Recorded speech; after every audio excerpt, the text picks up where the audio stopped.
Bienvenidos a Discutamos México. Hoy hablaremos de política cultural con dos de sus protagonistas.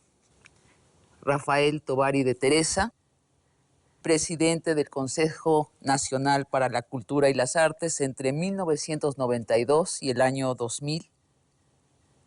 Raúl Padilla, actualmente presidente de la Feria Internacional del Libro de Guadalajara y presidente del patronato del Festival Internacional de Cine de Guadalajara. Bienvenidos. ¿Qué tal? Así es. Permítanme una introducción para situar nuestro tema históricamente. En 1921, cuando México todavía huele a pólvora y a balas, surge el primer modelo de política cultural del siglo XX. El entonces secretario de Educación, José Vasconcelos, convence al entonces presidente de México, general Obregón, de algo inusitado, de ir vaciando el presupuesto del ejército en el presupuesto de la educación.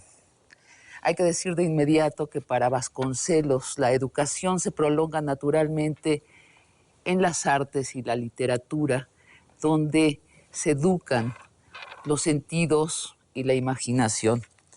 Según este primer modelo del siglo XX, el Estado sería el gran fomentador, el gran productor y el gran distribuidor de la cultura para hacerla llegar idealmente a todos los mexicanos y así, según Vasconcelos, forjar una nueva identidad nacional basada en la alegría de la belleza compartida. Lo estoy citando textualmente. Este es un modelo extraordinariamente ambicioso que tiene su primer auge precisamente en los años en que Vasconcelos es secretario de Educación, que son escasos 3 años, de 1921 a 1923. Tiene su segundo auge durante la presidencia del general Lázaro Cárdenas y después es un modelo que en los hechos va debilitándose.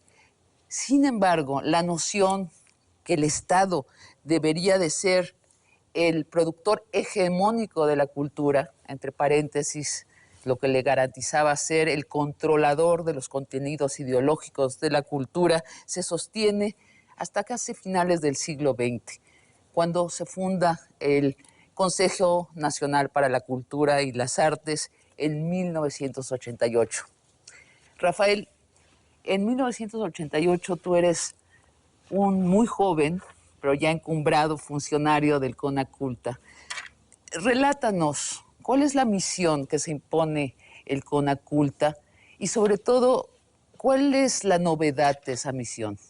Mira, creo que el Consejo obedece, creo que antes que otra cosa, a una decisión política de un país que empezaba a abrirse a la democracia, que empezaba a reconocer la enorme actividad que los estados, las entidades federativas empiezan a desarrollar en materia cultural, en la que es necesario abrir un espacio para los grupos privados que quieren participar y sobre todo en el que empieza a haber una mucho mayor pluralidad ideológica en el reconocimiento de la obra cultural. Todas estas condiciones son las que suman y promueven que la necesidad de que haya una institución que aparte tiene un contenido y una necesidad administrativa, que era ya una enorme cantidad de instituciones, de direcciones generales, de organismos descentralizados, desconcentrados, de la más diversa naturaleza jurídica y administrativa, que es necesario tener en una sola institución a fin de definir una verdadera política cultural nacional. Esta es la razón por la que nace el Consejo Nacional para la Cultura y las Artes. ¿Y cómo se garantiza esa pluralidad, que considero que es lo más novedoso desde el punto de vista de la creación cultural en México? Bueno, mira, yo creo que la denominación misma de Consejo Nacional ayudó en ese momento y no haber caído en la tentación de convertirlo en secretaría. Creo que la palabra secretaría siempre obedece a una acción oficial mucho más definida, en la que los controles, en la que los objetivos se ajustan a una política general, mientras que un consejo invita a participar a los más diversos actores culturales del país. Creo que con las instituciones que van surgiendo con la creación de Conaculta se garantiza esa participación, como será una muy buena cantidad de mecanismos en la que los recursos que originalmente daba el funcionario en turno se otorgan a través de pares, es decir, de comisiones, de consejos específicos que con jurados muy claros y con reglas claras se otorgan a quienes lo solicitan para el desarrollo de sus proyectos individuales.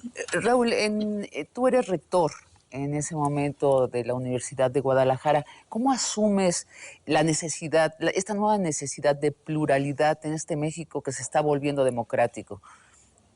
Bueno, por supuesto que en ese entonces, estamos hablando de los principios de los 90, quienes de alguna manera teníamos alguna relación con la promoción y la difusión cultural. En mi caso, no solamente como rector de la Universidad de Guadalajara, sino con una trayectoria previa en la creación e impulso de diversos proyectos culturales en el occidente del país, como es la Feria Internacional del Libro de Guadalajara, como es el Festival Internacional de Cine. Sí, que son dos eventos imprescindibles de la cultura mexicana. De alguna manera lo son.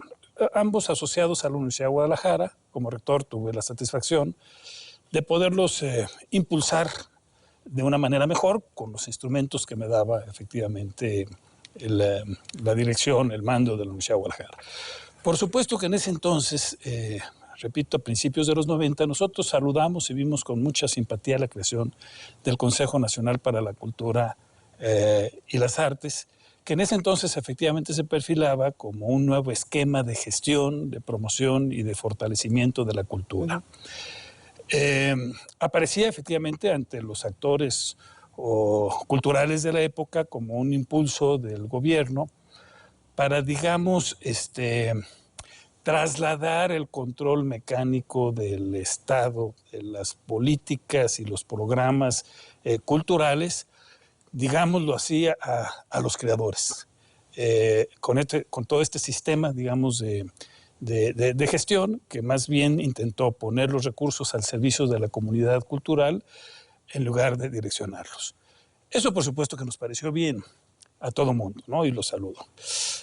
Lo que no nos pareció bien en ese entonces, y no nos sigue pareciendo ahora que nos dedicamos a la promoción cultural, es que este gran esfuerzo, que yo lo identificaría efectivamente como un esfuerzo liberador, no vino acompañado con el empuje o del empuje presupuestal y financiero correspondiente para que permitiera efectivamente un desarrollo amplio entre la sociedad, y que los diversos programas que a partir de entonces empezaron a promover desde el Conaculta permearan más a la población. En aquel entonces yo era, a diferencia como piensa Rafael Tovar y de Teresa, de los que efectivamente y desde tiempo atrás insistíamos en que sí se creara una Secretaría de Cultura, un Ministerio de Cultura. Veníamos efectivamente del análisis de que el Estado, para la gestión y la promoción de la cultura, dedicaba una subsecretaría de Estado a esa tarea, con importantes presupuestos, sí, pero nos parecía que no se le daba la personalidad adecuada, y que precisamente ese limitante lo era también en lo relativo a la gestión de los recursos para hacer de la cultura un instrumento más importante para el desarrollo de la sociedad. Polemizábamos en aquel entonces, recuerdo, por cierto, con el que fue su primer presidente, Víctor Flores Celea, que anteriormente había sido ya subsecretario de Cultura, y en alguna ocasión lo llegué a hablar con Tovar, que fue el segundo presidente del Conaculta, y que de alguna manera tuvo la oportunidad de darle el principal, por así decirlo, diseño que actualmente tiene el Conaculta. Lo difícil que era la gestión de los recursos para cultura, porque todos los años, cuando entraban a la Secretaría de Hacienda, pues nada más con la demanda del sindicato de profesores, que pedía, con 1% que pidiera de incremento más allá de lo que podía el país, ese 1% significaba 3 veces el presupuesto de toda la cultura en el país, y ahí el dilema correspondiente.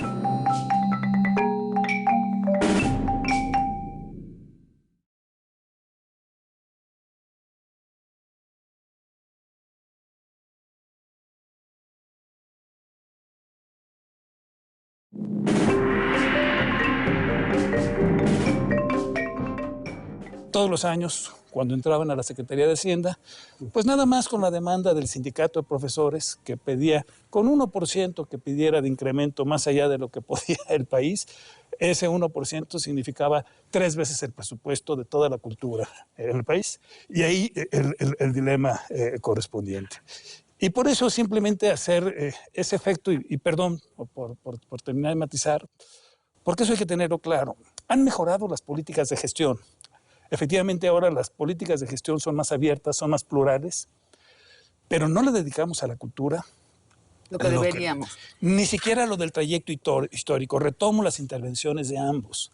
Por ejemplo, la gesta vasconcelista de principios del siglo pasado está muy lejos de haberse replicado ni siquiera como símil.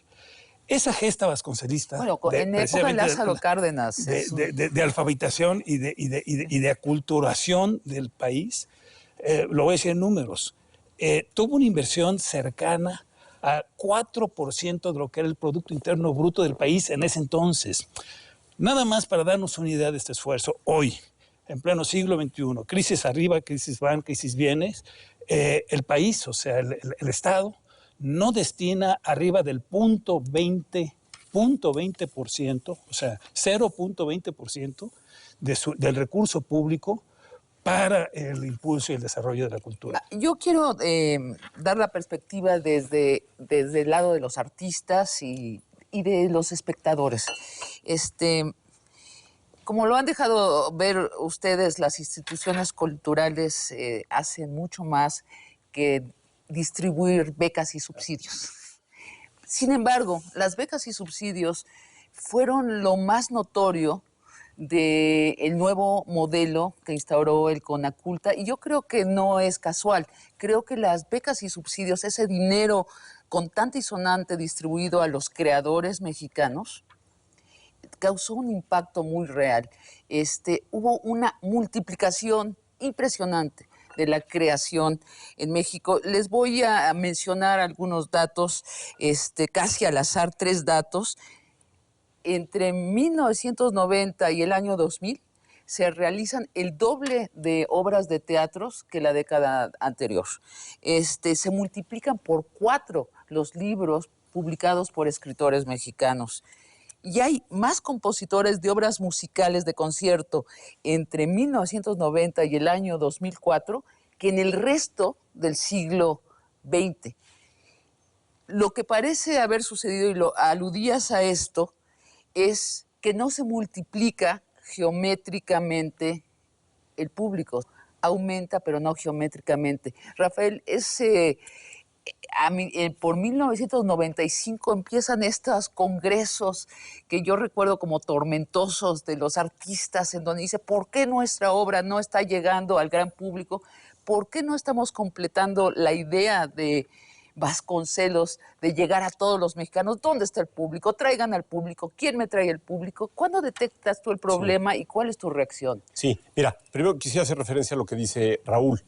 Efectivamente, en esta discusión de si se hacía secretaría o no, yo recibí CONACULTA en 1992, y hay que recordar que en 95 hay una situación económica difícil, muy difícil para el país. En 97 es la primera vez que el Congreso ya no lo tiene el propio gobierno, de tal manera que dije, bueno, me voy a concentrar en el trabajo mismo y no ahorita en resolver el problema de que si es secretaría o no es secretaría y la parte jurídica que luego es muy discutible. Para mí, finalmente a la sociedad la gente da igual, hombre. Sin embargo, realmente, tal vez... Con todo respeto, mira, yo veo así.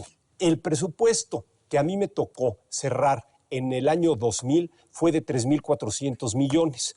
Yo empecé con cerca de 2,000. Bueno, al día de hoy son 13.200 millones, es decir, con 4 veces más. Digo, en un país como el nuestro se están destinando más de 1,000 millones de dólares a la parte cultural, de tal manera que en un país como México, donde siempre los recursos serán insuficientes, pero también los ha habido, pero lo que se necesita es tener estructurada una política cultural. Dice Raúl que probablemente no se ha visto reflejado en la misma proporción que en los años anteriores la creación de infraestructura. Cuando yo me senté en Conaculta, vi que lo primero era que había una enorme infraestructura acumulada en el tiempo que estaba en muy malas condiciones. Se me hacía una irresponsabilidad seguir construyendo cosas en la que luego el problema mexicano eterno, que es la conservación y el mantenimiento de los lugares, hiciera que no se garantizara que esa inversión rindiera los frutos necesarios. Entonces nos metimos a arreglar desde Palacio de Bellas Artes, todos los museos nacionales, se crearon los museos en las zonas arqueológicas, hubo un trabajo arqueológico impresionante, se hizo un programa que se llamó el PAISE, que fue de apoyo a la infraestructura de los estados, se creó este Centro Nacional de las Artes, que significa la dotación de instalaciones para todas las escuelas profesionales de arte. Yo creo que sí ha habido una enorme creación de infraestructura, pero sobre todo tratamos de poner al día el resto de la demás infraestructura. Yo insisto en que aterricemos nuestro tema desde el punto de vista de la sociedad. O sea, que dejemos lo administrativo, lo a la jurídico. sociedad lo que le interesa es que haya una oferta cultural. Exactamente. Que le despierte su interés y que pueda estar asistiendo para tener una mejor calidad de su tiempo libre. Y entonces, en vista de eso, ¿quién es el cliente de las instituciones culturales en este país? ¿El pueblo de México o los artistas? No, los ciudadanos, definitivamente. ¿Sí lo es en la práctica? Lo debería de ser. Lo que pasa es que hay una falta de política. Pero no, quiero apuntar, no sin antes hacer una acotación sobre lo pasado, porque tiene que ver efectivamente con el tema central de una política, o sea, una política cultural. Estamos hablando mi reflexión, sí, efectivamente, si contamos con una política conveniente, mejorable, deficiente, y sobre eso yo estoy centrando algunas de mis reflexiones. En esos términos, sí, me parece que hablar de lo que el Estado como voluntad le destina es clave. Vaya, para ser un poco más gráfico, yo lo refiero mucho también a los temas ambientales. En el pasado yo también estuve y estoy vinculado también a temas ambientales. En México, como política de Estado, por así decirlo, incluso como nación, hay un antes y un después. Gestiones y políticas en torno a la conservación del medio ambiente hay muchas décadas que se venían llevando a cabo en el país y sin embargo los resultados eran magros. No es sino cuando sociedad y particularmente gobierno empieza a destinar importantes cantidades de recursos para la conservación que hablamos ahora sí de una política ambiental más o menos razonable, todavía deficiente, pero razonable. Y yo hago el mismo símil con respecto a cultura y simplemente mi observación al respecto es que aunque parezca el viejo dicho de que todos tiempos pasados fueron mejores, yo creo que en materia de cultura no estamos muy lejos de ello.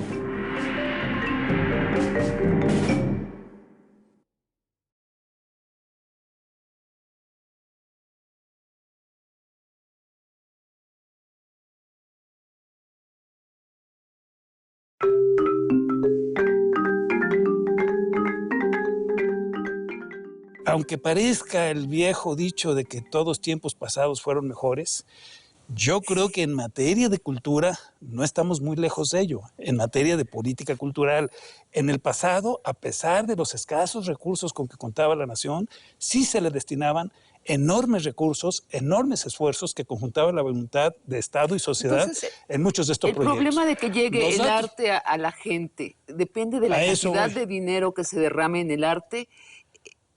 ¿O es algo más estructural al modelo? Lo que pasa es que antes eran menos mexicanos y ahora son muchos más.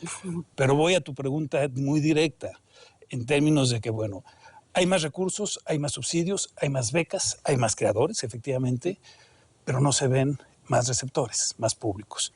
Bueno, yo regreso a mi pregunta. ¿Qué sucede en un país donde se está creando mucho arte y no hay mucho público?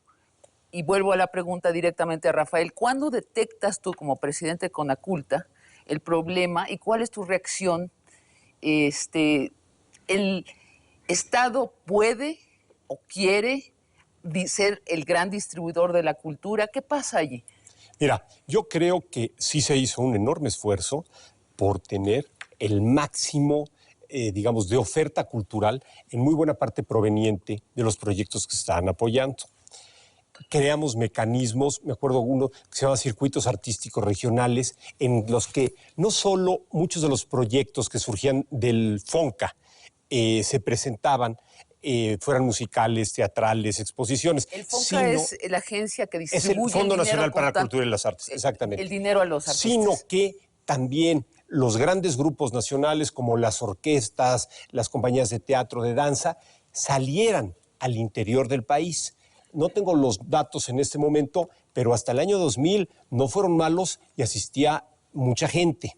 Sin embargo, yo te diría, en algunos otros, a lo mejor no asistía en la misma proporción, simplemente porque muchos eran proyectos de vanguardia. Y los proyectos de vanguardia pues no son aceptados necesariamente por los contemporáneos y muchos los va decantando el tiempo.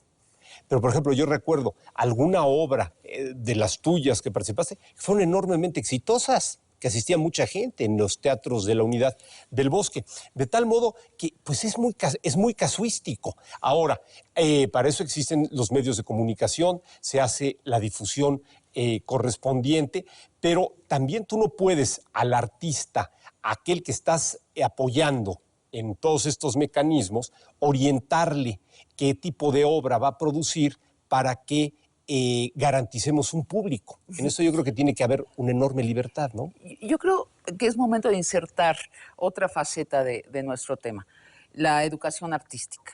Yo creo que Vasconcelos tenía razón en suponer que el pueblo de México no se iba a volver espontáneamente el público del gran arte, que si la meta era enriquecer la vida de los mexicanos con la belleza del gran arte, si la meta era enriquecer la identidad nacional con el arte, había que alfabetizar desde la escuela a los mexicanos en el arte, en las primarias, en las secundarias, en las preparatorias, en los colegios técnicos, por supuesto en las universidades. Vaya, yo creo muy improbable que un joven de 25 años que nunca ha oído un concierto sinfónico, que nunca ha tenido una guitarra entre las manos, una flauta, un acordeón, se despierte un domingo y diga: hoy tengo que ir a oír al Cuarteto Latinoamericano de Cuerdas que toca en Bellas Artes. Y eso es una lástima, porque el Cuarteto Latinoamericano de Cuerdas es uno de los cuartetos más importantes del mundo y en su formación y maduración intervino el dinero del Estado mexicano. Y probablemente ese concierto que están dando en Bellas Artes es pagado por el dinero del Estado mexicano, es decir, por los impuestos de este joven de 25 años que ni sabe de la existencia del cuarteto, ni mucho menos tiene hambre de escucharlos. No nos falta cerrar el circuito del modelo con la educación artística. Raúl. Sí, yo creo que sin lugar a dudas es uno de los grandes pendientes en la nación, empezando porque lo es desde la educación más elemental. Es tiempo que en nuestras escuelas primarias, realmente, si somos honestos, no tenemos educación u orientación artística, como lo llaman. En la mayoría de nuestras escuelas, la educación artística se remite a una clase que normalmente tiene que ver con canto. Sí, con canto, o dibujo. O dibujo, pero no hay propiamente. En el nivel previo, o sea, en sistemas preprimarios, en donde normalmente en los países desarrollados, para utilizarlo como referente, tienen programas muy afinados de educación, de orientación artísticas, inclusive por el valor agregado que en muchos aspectos tiene la educación artística en la formación, en la conducta de los individuos, no lo tenemos. ¿Y qué decir de nuestras escuelas de educación artística formales, digamos, superiores? Aprovecho, por cierto, junto con lo que dije anteriormente, por ejemplo, fue una de las grandes obras del periodo en el que fue presidente Tovar de Teresa, el Centro Nacional de las Artes, aquí en Churubusco. Pero la pregunta en ese entonces, y ahora sigue siendo, ¿por qué nada más un Centro Nacional de las Artes? No, ¿Por qué en una red de 7 o 8 centros nacionales de las artes en el país?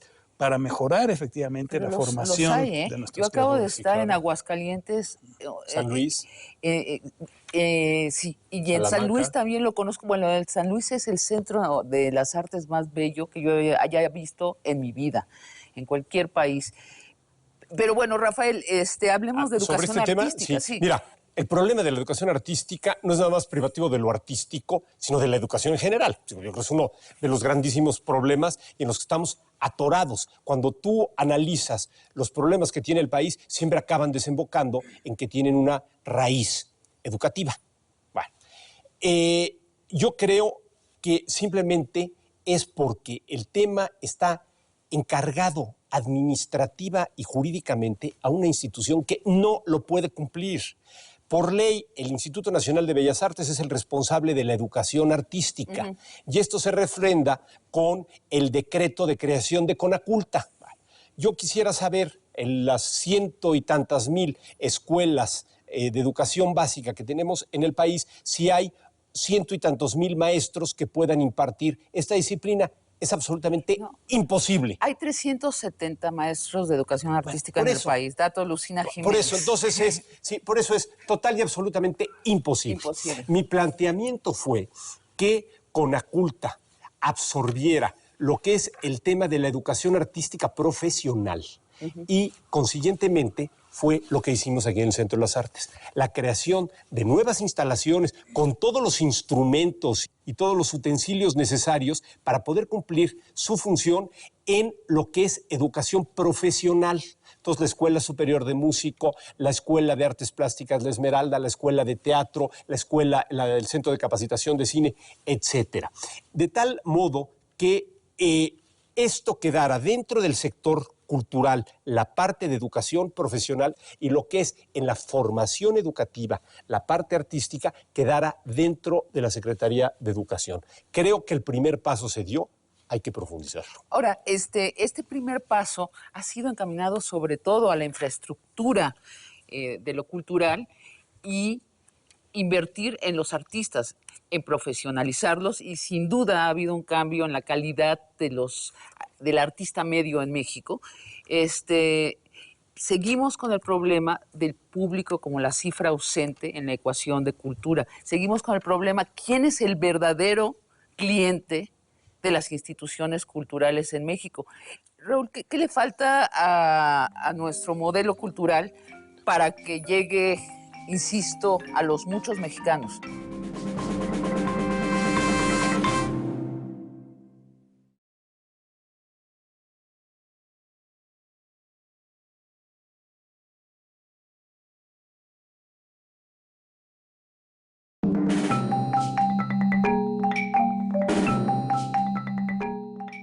Raúl, ¿qué le falta a nuestro modelo cultural para que llegue, insisto, a los muchos mexicanos?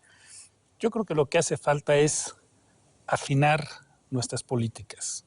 Las tenemos, pero tenemos que depurarlas y afinarlas. Me explico. Coincidimos todos en que en este país hay talento y mucho. Hay creadores, ¿vale?, tan competentes, tan talentosos como los de cualquier parte del mundo. Y de eso me refiero desde escritores, pintores, dramaturgos, actores y muchos más. Sin embargo, nuestras producciones no llegan al gran público. Hay producciones, pero no llegan al gran público. Yo creo que tiene que ver con políticas culturales. En mi opinión, deben de ser mixtas, Estado y sociedad, pero alguien tiene que poner el diseño, y creo que es el Estado, para que el recurso llegue a donde debe llegar, para que le llegue a la gente. Voy a citar solo un ejemplo, porque esto puede ser muy denso. Un área que yo más o menos conozco, que es la cinematográfica. Ahí no tenemos que demostrar nada a nadie. Tenemos una de las industrias cinematográficas, históricamente hablando, más emblemáticas, de época del cine de oro. Fuimos una gran exportadora, una industria exportadora, se producían más de 100 películas al año, se desplomó. Actualmente existen políticas, sigue habiendo grandes directores, grandes actores, grandes dramaturgos, aquí estamos frente a una de ellas, pero ¿qué es lo que sucede? Se hacen películas, pero no llegan. Se hacen muchas películas. Se hacen muchas películas. Entonces, pero no se exhiben. En lugar de apoyar 20, por así decirlo, se hacen y con apoyo gubernamental, y qué bueno. ¿Por qué no se apoyan bien 10? En lugar de 20, que se apoyen 10 para que se haga una producción digna y el otro recurso para que se difunda, se promueva. Si una película no aparece en carteleras, no aparece en círculos de promoción y difusión, no hay audiencia. No, porque está entonces, compitiendo a veces tan además con sencilla, el cine norteamericano. de alguna que manera llega... es el caso del teatro. Sí. Se producen buenas obras de teatro, pero yo seguido voy a otras ciudades y tengo que buscar hasta en el internet a ver qué está programado, cuando normalmente en estos tiempos lo que no se exhibe no se ve. Entonces yo creo que es un tema de afinar nuestras políticas rubro por rubro para que lleguen al gran público. Por cierto que la televisión tiene mucho que ver en ello, gran esfuerzo Canal 11, gran esfuerzo Canal 22, pero todavía insuficiente en términos de televisión cultural. Entonces tú dices menos producción artística y cada obra de arte más difundida, más cuidada, pero hablas entonces del modelo, de nuevo, del modelo del Estado. Menos con más calidad, que la más calidad reproduce y abre expectativas en el mercado. Tiene que ver con un tema que ojalá y entremos en algún momento del programa, las industrias culturales. Exacto. Porque no todo tiene que ser pensando en el subsidio, en la aportación del Estado. Tenemos que generar mercado para los artistas. Yo creo que ese es el tema que corresponde ahora, las empresas culturales civiles. Yo pertenezco a una generación de artistas tocados por el entusiasmo de la democracia y tocados también por los subsidios y las becas de el Conaculta, en donde renació por estas dos circunstancias este anhelo vasconceliano de llegar a todos los mexicanos. Y entonces, sin embargo, pensamos que el medio en una democracia no era el Estado como el gran productor, gran fomentador, gran distribuidor de la cultura. En la democracia no, esto ya no se valía. Tenía que surgir un empresariado cultural civil.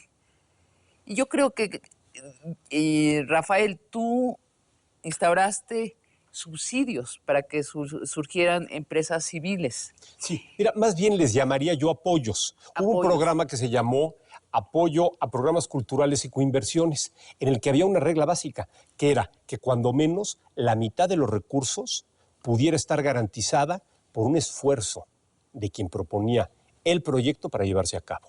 La otra parte la ponía el FONCA, o sea, Conaculta.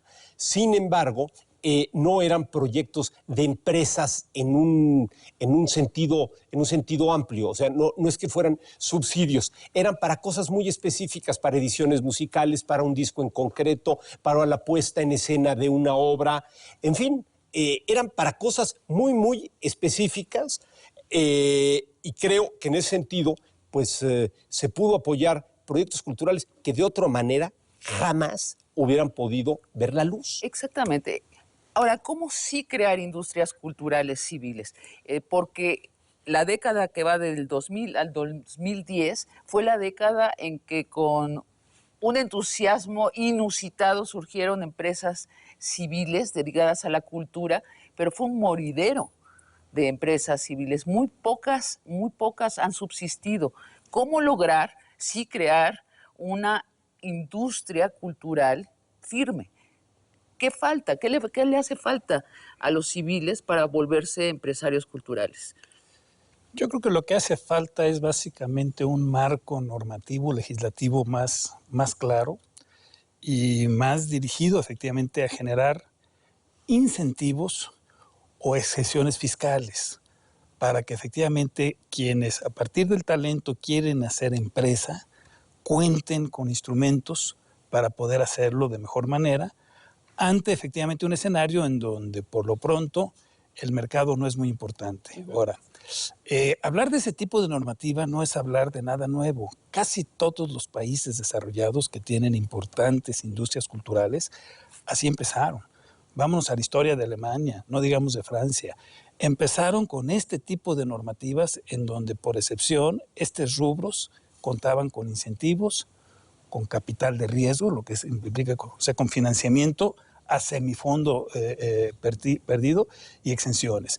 Y una vez que se conformaron, de alguna manera, industrias con personalidad, el Estado fue retirando paulatinamente esos incentivos. Porque una vez que creas mercado ya no necesitas el incentivo, Yo he platicado con varios, por ejemplo, pintores, varios que me dicen, ok, qué bien que me da con la cultura una beca, pero la verdad quisiera que me compraran la pintura. Entonces el tema es cómo propiciamos que haya mercado, en este caso pictórico. Tiene que ver cómo se apoyan a quienes quieren poner una galería y arriesgar, los fondos de dónde salen, cómo se les apoya, de qué manera, con qué incentivos cuentan.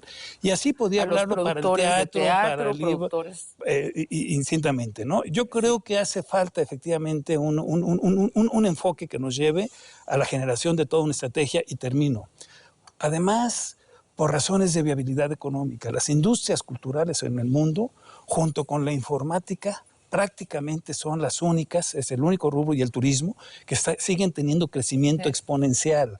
En México ya la industria cultural está en aproximadamente 7% de la aportación al Producto Interno Bruto y genera el 5% del empleo. Yo creo que podría, en un país en donde lo que sobra es talento, creo que podría ser nuestra gran apuesta.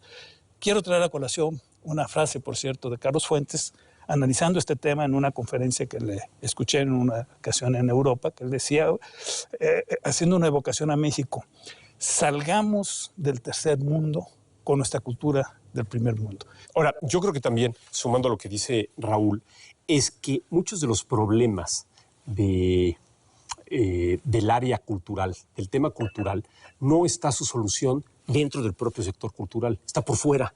Concretamente, la parte fiscal, por ejemplo, es en la Secretaría de Hacienda. Hay que revisar toda la parte de donaciones, de exenciones, de pago en especie, etcétera, etcétera, que no ha sido lo suficientemente amplia y ha apoyado al desarrollo cultural del país. Ese yo creo que es un tema importantísimo. No, yo creo que en los últimos 20 años Hacienda ha sido enemiga del enemiga, sector pero cultural. Cuando menos no. Bueno, y el otro punto es detectar cuáles son los problemas estructurales donde se ubican los tapones.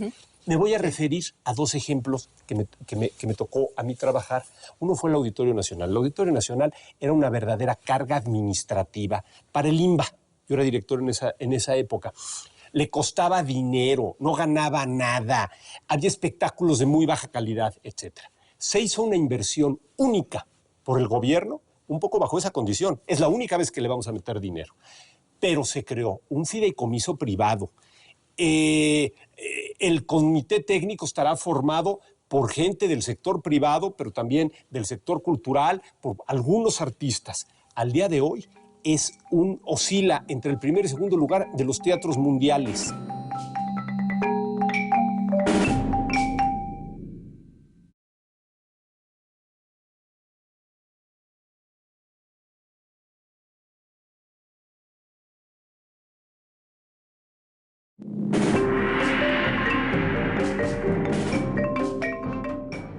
El Auditorio Nacional era una verdadera carga administrativa para el INBA. Yo era director en esa época. Le costaba dinero, no ganaba nada, había espectáculos de muy baja calidad, etc. Se hizo una inversión única por el gobierno. Al día de hoy oscila entre el primer y segundo lugar de los teatros mundiales. No recibe un solo peso de subsidio oficial y está en las mejores condiciones con los propios recursos que genera. Otro que quisiera yo referirme fue el cine. Las salas cinematográficas, recordarás tú, hasta los años 80 costaban, era parte de una empresa oficial que se llamaba Operadora de Teatros, en la que lo mismo se manejaban desde las dulcerías hasta los cines mismos, y costaba, en lugar de ser un negocio, costaba. Vimos que había dos problemas estructurales. El primero de ellos, el precio de la entrada al cine estaba dentro de la canasta básica, que a todas luces era uno de los más bajos del mundo. Y en segundo lugar, que cada vez que abrías tú una nueva sala, el empresario que quisiera hacerlo, tenía que contratar una cantidad de personal que automáticamente le resultaba incosteable. Vimos entonces que esto se resolvería con la Secretaría de Comercio, pues dejando que el boleto estuviera, si no a precio internacional porque es más barato, pero que estuviera más en el mercado. Y segundo, que la tecnología podría ayudar a resolver la necesidad de contratar tantas personas. Precisamente cuando hicimos aquí el Centro de las Artes, que yo pensé que debíamos de tener un conjunto de 4 salas que complementaran el trabajo de Cineteca para la exhibición de cine nacional, 2 de ellas, y cine internacional, no necesariamente comercial. Pues invitamos a empresas nacionales e internacionales. Y la primera que lo gana es una empresa que se llama Cinemark, en un concurso totalmente transparente. Pues a partir de ahí empezaron a invertir en el país, surgieron empresas nacionales, como es el caso de Cinemex, de Cinépolis, y se desarrolló una infraestructura que hace que tengamos una cantidad de lugares de exhibición enorme que al cine mexicano también le ha servido, porque es difícil que tú no encuentres una película o 2 o 3 películas cada vez que abres el periódico y ves la cartelera. Antes no iba absolutamente nadie, no asistía nadie a esos cines, estaban en malas condiciones, pues eran algunos de ellos estaban hasta una escoba para espantar a los ratones. Y parecía que hablaban en yugoslavo. Exactamente, porque no se entendía. No se entendía en los viejos cines. Bueno, entonces, y con esos recursos, ¿qué sucedió? Se empezaron a gastar, por ejemplo, aquí, en donde estamos ahorita sentados, en los estudios Churubusco, se renovó todo el equipo, porque uno de los grandes problemas del cine, tú lo sabes mejor que yo, era el problema del audio. Se empezó cuando ya en la postproducción de la película, a mejorar todo esto, necesariamente se mejoró la calidad del cine y eso ayuda pues también a que la gente asista a las funciones cuando se presenta una película mexicana. Entonces, mi conclusión es que los problemas probablemente más importantes del sector cultural, los prácticos, no se resuelven en el sector cultural, se resuelven en el seno de otras instituciones del propio gobierno. Pero entonces, Conaculta no debería tener una influencia transversal. Ese es un trabajo, por supuesto. En lo que parecemos coincidir los tres es que hay que reformar el modelo, hay que revisar cada cadena de cada arte, claro, desde el artista hasta los muchos espectadores y decir, aquí está roto este eslabón, acá está roto este otro, ¿cómo lo reparamos? ¿Quién lo repara? ¿El Estado o se delega a la sociedad civil? Y que falta incluir en la ecuación de la política cultural a la educación artística, desde luego, y a los empresarios civiles culturales. Hay que volverlos viables. Se nos está terminando el tiempo de esta conversación y apenas empieza el siglo XXI. Entonces, concluyamos, ¿qué modelo para el siglo XXI, someramente? Lo retomo de tu anterior interrogante, Sabina. Yo creo que debemos de repensar nuestro modelo de gestión y deberíamos de inscribirnos o montarnos, por así decirlo, o subirnos más a la cresta, a la corriente mundial, que actualmente es muy clara en términos de transferir la mayor parte de las políticas, gestiones y presupuestos al ámbito municipal. Yo viajo mucho por razones de promoción de la Feria del Libro, del Festival del Cine, y estoy realmente impresionado. Claro que los estados nacionales siguen manteniendo importantes presupuestos, pero los focalizan sobre todo a grandes obras o a grandes proyectos. Pero los recursos, las políticas, la gestión, la atención se va al ámbito municipal, por un lado. 2, el sistema autogestionario, pero también en el desarrollo de esquemas autosustentables. Autogestión está muy ligado a la sustentabilidad con el objeto de generar empresa, con el objeto de generar industria. Pero un Estado que lo vuelva viable, ¿no? Sería muy denso, por ejemplo. Muy cercano a lo que sucede en Francia. Sí. En Francia es un sistema autogestionario desde la cabeza. Un gran ministerio de cultura, sí, pero una serie de institutos autónomos que definen realmente sus políticas, sus programas, sus pares, pero eso se va directamente a las regiones. Hay 2 ejemplos que a mí me parecen maravillosos. Uno es Barcelona y el otro es Montreal. En ambas ciudades, Barcelona, las industrias culturales le están aportando el 9% de su Producto Interno Bruto. En Montreal es el 10%. Pero si se ve, es un modelo autogestionario con una serie de instrumentos públicos que financian, no va a fondo perdido, que financian, inclusive usan hasta los fondos de pensiones para financiar proyectos de industria cultural, e industrias, la mayoría independientes, no vemos los grandes consorcios, industrias independientes que están desarrollando programas exitosos. Bueno, y muchos de ellos que se han vuelto globales y entonces verdaderamente son empresas con grandes ganancias, ¿no? Digamos, el Circo del Sol, ¿no? El Cirque du Soleil. Por ejemplo, en el caso de empresas canadienses. Quebec. Sí. Rafael, un modelo para el siglo XXI. Sí. Primero, yo creo que cada época tiene su propio contexto y la obligación de quien maneja los temas es saber leer su tiempo y adecuar los instrumentos y crear una política que responda a las necesidades, digamos, de sus contemporáneos. Pero hay yo creo que un aspecto importantísimo al que la política cultural le tiene que apostar. Así como fue en los años 20 que Vasconcelos ve como punto de encuentro para la difusión cultural la biblioteca y la proliferación de las ediciones de los clásicos, como en los años 40 se ve a partir de Bellas Artes, por ejemplo, que es un teatro, el Gran Teatro Nacional es Bellas Artes. En los años 90 se ve que son los medios electrónicos de comunicación. Nuestra época tiene algo que ya está ante nosotros y que es una experiencia en muchos países que es parte de su realidad, que es el uso de las más avanzadas tecnologías en materia de creación de las redes sociales, de la realidad virtual, de proyecciones digitales, etcétera, que entonces, bien aplicadas en México, con los filtros necesarios para concentrarlos en los contenidos, porque también esto es enormemente peligroso cuando se te dispersa, puedan ser verdaderamente el remedio para llegar a los más grandes públicos, como es tu preocupación principal.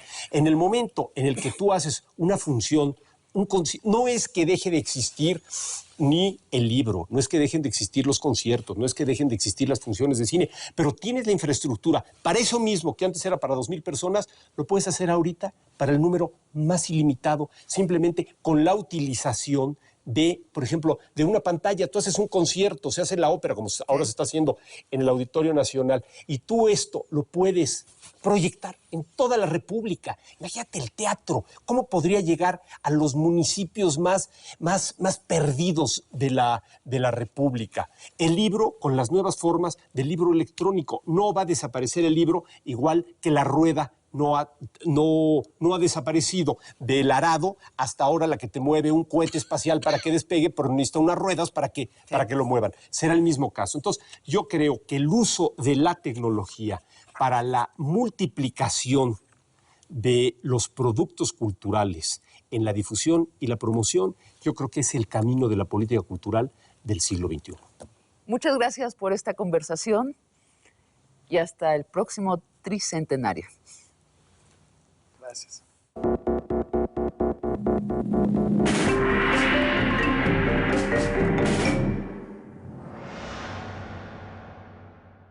Efectivamente, el gobierno mexicano está mal acostumbrado a depender de la renta petrolera para un porcentaje muy alto de sus ingresos año con año. Lo que quisiéramos los mexicanos es maximizar esta riqueza que tenemos bajo el suelo y convertirla en riqueza sobre la tierra. Yo opinaría que si no hubiera esta disyuntiva, desde luego la plataforma tendría que ser revisada a la baja para que pudiéramos garantizar una mayor seguridad de suministro para el país al futuro. Cantarell en 2008 alcanzó niveles de quema de gas del 70%, lo cual no solo es una pérdida de un hidrocarburo importante, sino es un daño ambiental muy serio. ¿Cómo logramos pasar de la parte formal a la parte efectiva? Realmente que estas entidades se conviertan en contrabalances. Esto lleva tiempo, es cuestión de reputación, eso no va a ser de la noche a la mañana, pero si no empezamos ahorita, de nada va a servir que vayamos a otra reforma y le metamos más joyas o no joyas a nuestra legislación.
Thank you.